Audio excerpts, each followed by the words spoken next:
आकाशवाणी मुंबई. राजश्री आगाशे आणि नेहा कुलकर्णी प्रादेशिक बातम्या देत आहेत.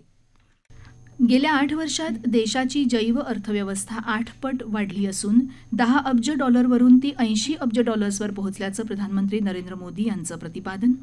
विधान परिषदेच्या 10 जागांसाठी 13 उमेदवार रिंगणात. डिजिटल माध्यमातून होणारा अवैध बेकायदेशीर कर्जपुरवठा रोखण्यासाठी लवकरच विस्तृत नियामक चौकट तयार करणार असल्याचं भारतीय रिझर्व्ह बँकेचे गव्हर्नर शक्तिकांत दास यांची माहिती. प्रथम श्रेणी क्रिकेटमध्ये विश्वविक्रमी कामगिरी करत मुंबई रणजी करंडकाच्या उपांत्य फेरीत आणि राज्यातल्या विविध भागात मान्सूनपूर्व पावसाची हजेरी. गेल्या 8 वर्षात देशाची जैव अर्थव्यवस्था 8 पट वाढली असून 10 अब्ज डॉलरवरून ती 80 अब्ज डॉलरवर पोहोचल्याचं प्रधानमंत्री नरेंद्र मोदी यांनी म्हटलं आहे. ते आज नवी दिल्ली इथं बायोटेक स्टार्टअप एक्स्पो 2022चं उद्घाटन करताना बोलत होते. जैवतंत्रज्ञानाच्या जागतिक परिसंस्थेमधल्या पहिल्या 10 देशांच्या संघापासून भारत फार दूर नसून गेल्या अनेक वर्षांमध्ये भारतीय डॉक्टर्स आणि वैज्ञानिकांनी जगभरात महत्त्व संपादन केल्याचं ते म्हणाले. यंदा देश स्वातंत्र्याचा अमृत महोत्सव साजरा करत असून पुढील 25 वर्षांच्या प्रगतीला गती देण्यात जैव तंत्रज्ञान क्षेत्र महत्त्वाची भूमिका बजावेल असं ते म्हणाले. विज्ञान आणि तंत्रज्ञान हे विविध क्षेत्रांच्या विकासाच्या केंद्रस्थानी असून भौतिक आणि डिजिटल पायाभूत सुविधा क्षेत्रात सरकारनं केलेल्या गुंतवणुकीमुळं जैव तंत्रज्ञान क्षेत्राला नवी ऊर्जा मिळाल्याचं ते म्हणाले. एक्स्पो हा उद्योजक, गुंतवणूकदार, उद्योग क्षेत्रातले नेते, वैज्ञानिक, संशोधक, उत्पादक, नियामक सरकारी अधिकारी आणि अन्य घटकांना एकत्र आणणारं व्यासपीठ ठरेल असं ते यावेळी म्हणाले. विधान परिषदेच्या 10 जागांसाठी 13 उमेदवार रिंगणात आहेत. भाजपानं 6, राष्ट्रवादी काँग्रेसनं 3 तर शिवसेना आणि काँग्रेसनं प्रत्येकी 2 जणांना उमेदवारी दिली आहे. काही जणांनी उमेदवारी अर्ज मागे घेतले नाहीत, तर राज्यसभेपेक्षा ही निवडणूक अधिक चुरशीची होईल. राष्ट्रवादी काँग्रेसनं आज सुरुवातीला विधान परिषदेचे सभापती रामराजे नाईक निंबाळकर आणि एकनाथ खडसे यांच्या उमेदवारीची घोषणा केली. याशिवाय शिवाजीराव गर्जे यांच्या रूपानं एक अतिरिक्त उमेदवारही उतरवणार असल्याची माहिती राष्ट्रवादीचे प्रदेशाध्यक्ष जयंत पाटील यांनी दिली. शरद पवार यांच्या नेतृत्वावर विश्वास ठेवला आणि त्यांनी आज माझ्यावर विश्वास टाकला. तो विश्वास मी सार्थ करेन अशी प्रतिक्रिया खडसे यांनी दिली. दरम्यान भारतीय जनता पक्षाकडून 6वा उमेदवार म्हणून सदाभाऊ खोत यांनी आज आपला उमेदवारी अर्ज दाखल केला. विधान परिषदेच्या 10 जागांसाठी येत्या 20 तारखेला निवडणूक होणार आहे. त्यासाठी अर्ज भरण्याचा आज शेवटचा दिवस आहे. 10 जूनला अर्जांची छाननी होईल. उमेदवारी अर्ज मागे घेण्याची मुदत 13 जूनपर्यंत आहे. निवडणूक लढवली गेली तर 20 जूनला सकाळी 9 ते संध्याकाळी 4 वाजेपर्यंत मतदान होईल.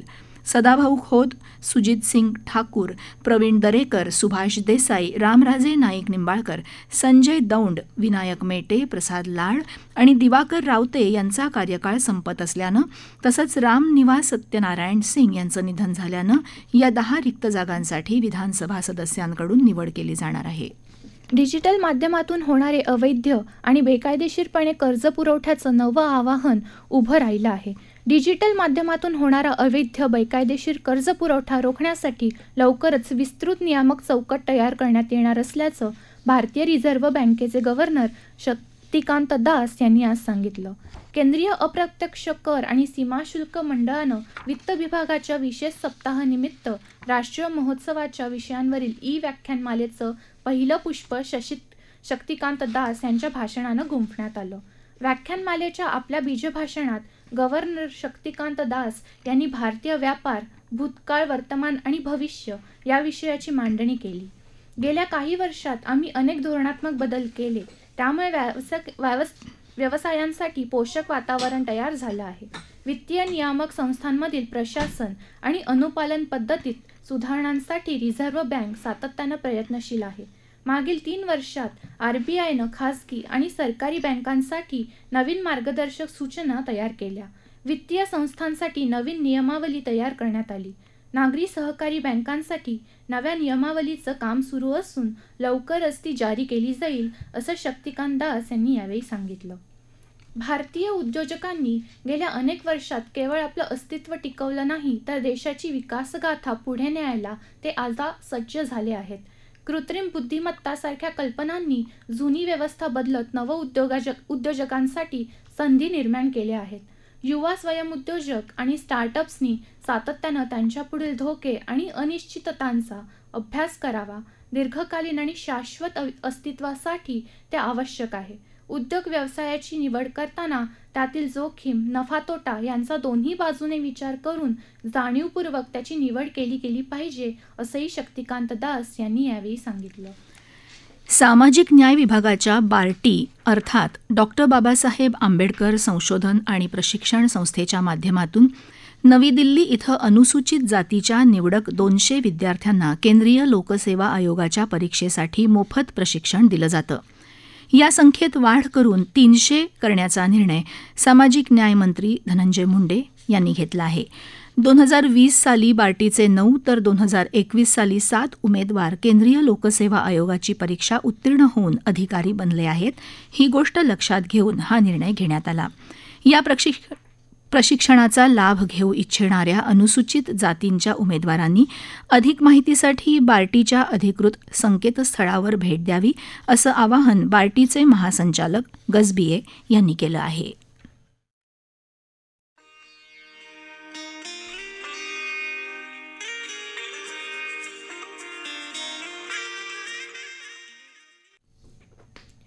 केंद्र सरकारच्या योजनेनुसार मुंबईत उभारलेलं भारतीय चित्रपट राष्ट्रीय संग्रहालय पाहण्यासाठी आलेला विद्यार्थी अनिरुद्ध पाटील काय सांगतो ते आता ऐकूया.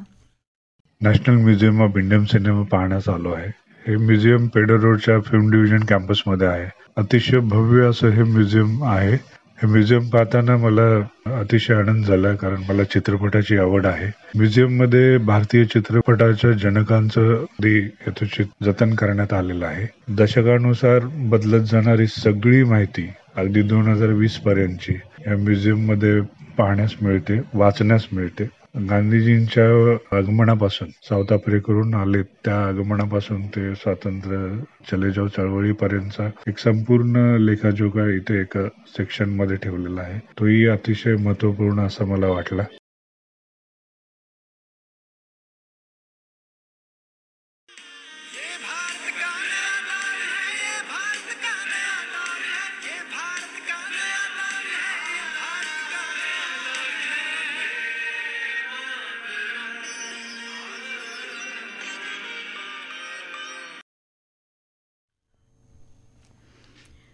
मालेगाव महानगरपालिकेच्या निवडणुकीसाठी प्रारूप प्रभाग रचना जाहीर झाली आहे.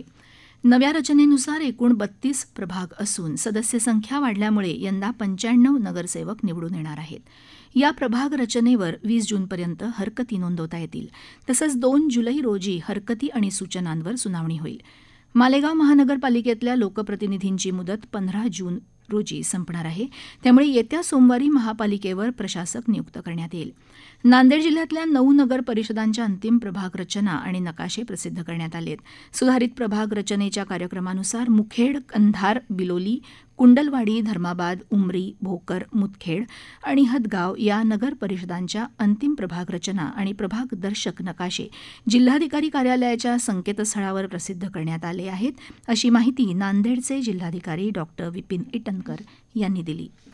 ज्येष्ठ पत्रकार दिवंगत दिनू रणदिवे यांच्या स्मरणार्थ वृत्तपत्र क्षेत्रात उल्लेखनीय कामगिरी करणाऱ्या ज्येष्ठ पत्रकाराला दरवर्षी 25,000 रुपये रोख आणि सन्मानचिन्ह अशा पारितोषिकानं सन्मानित केलं जाणार आहे.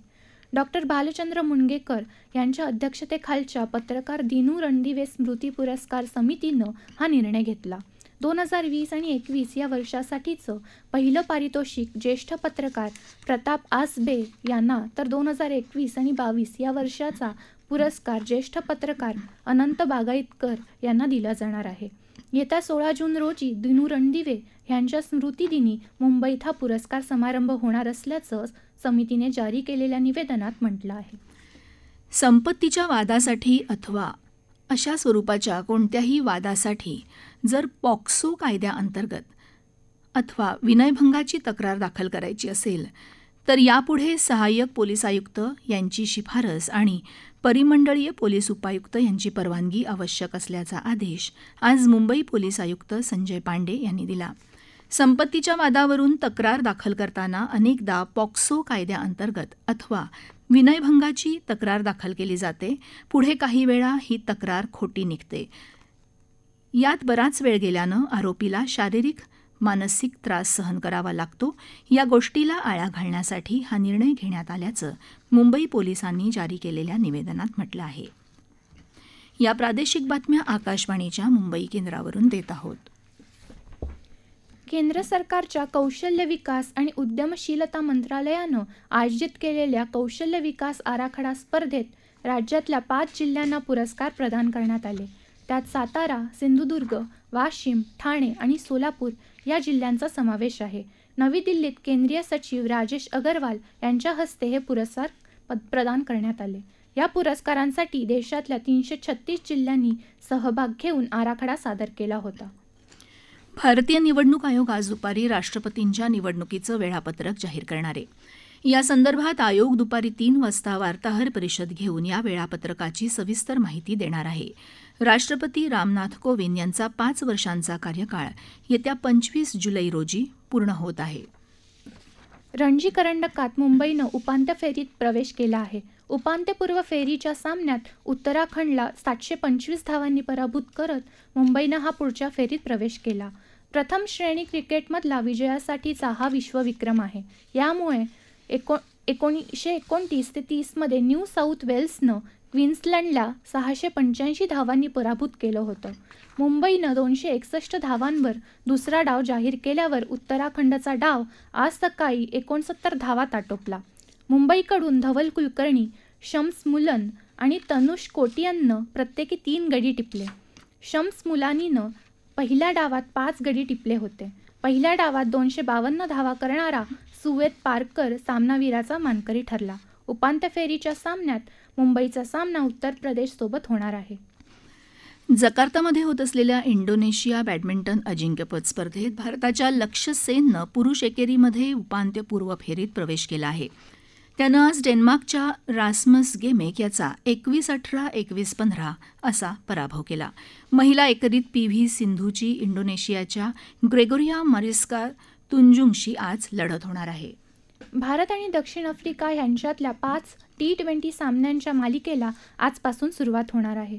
दिल्लीतल्या अरुण जेटली स्टेडियमवर आज संध्याकाळी 7 वाजता या सामन्याला सुरुवात होईल. KL राहुल दुखापतग्रस्त असल्यानं रिषभ पंत भारतीय संघाचं नेतृत्व करणार आहे. टेम्बा बाउआ यांच्या नेतृत्वाखाली दक्षिण आफ्रिकेचा संघ खेळणार आहे. राज्याच्या काही भागात मान्सूनपूर्व पावसाला सुरुवात झाली. नाशिक जिल्ह्याच्या काही भागात वादळी वाऱ्यासह पाऊस सुरू असून सिन्नर तालुक्यात दुसंगवाडी इथं वीज कोसळून काल एका महिलेचा मृत्यू झाला. मनमाड इथं काल रात्री वादळी वाऱ्यासह झालेल्या जोरदार पावसात बालवाडी आणि प्राथमिक शाळेचे पत्रे उडून गेले. मालेगावमध्येही काल पावसानं जोरदार हजेरी लावली. हिंगोली जिल्ह्याच्या वसमत तालुक्यात काल संध्याकाळी वादळी वाऱ्यासह झालेल्या पावसात केळीच्या पिकाचं नुकसान झालं. बीड जिल्ह्यात काल संध्याकाळपासून पहाटेपर्यंत पाऊस सुरू होता. पावसामुळे शहराच्या काही भागातला वीज पुरवठा खंडित झाला. नांदेड जिल्ह्यात काल संध्याकाळी अनेक ठिकाणी वादळी वाऱ्यासह पावसानं हजेरी लावली. पावसामुळे आंबा, जांभूळ, केळी या पिकांचं मोठं नुकसान झालं. ठळक बातम्या पुन्हा एकदा. गेल्या 8 वर्षात देशाची जैव अर्थव्यवस्था 8 पट वाढली असून $10 अब्ज वरून ती $80 अब्ज पोहोचल्याचं प्रधानमंत्री नरेंद्र मोदी यांचं प्रतिपादन. विधान परिषदेच्या 10 जागांसाठी 13 उमेदवार रिंगणात. डिजिटल माध्यमातून होणारा अवैध बेकायदेशीर कर्ज पुरवठा रोखण्यासाठी लवकरच विस्तृत नियामक चौकट तयार करणार असल्याचं भारतीय रिझर्व्ह बँकेचे गव्हर्नर शक्तिकांत दास यांची माहिती. प्रथम श्रेणी क्रिकेटमध्ये विश्वविक्रमी कामगिरी करत मुंबई रणजी करंडकाच्या उपांत्य फेरीत. आणि राज्यातल्या विविध भागात मान्सूनपूर्व पावसाची हजेरी. आकाशवाणीच्या बातम्यांसह जगभरातल्या बातम्या तुम्ही ट्विटरवर ANews_मुंबई या हँडलवरही दिवसभर पाहू शकता. याबरोबरच आकाशवाणी मुंबई केंद्रावरचं हे प्रादेशिक बातमीपत्र संपलं. नमस्कार.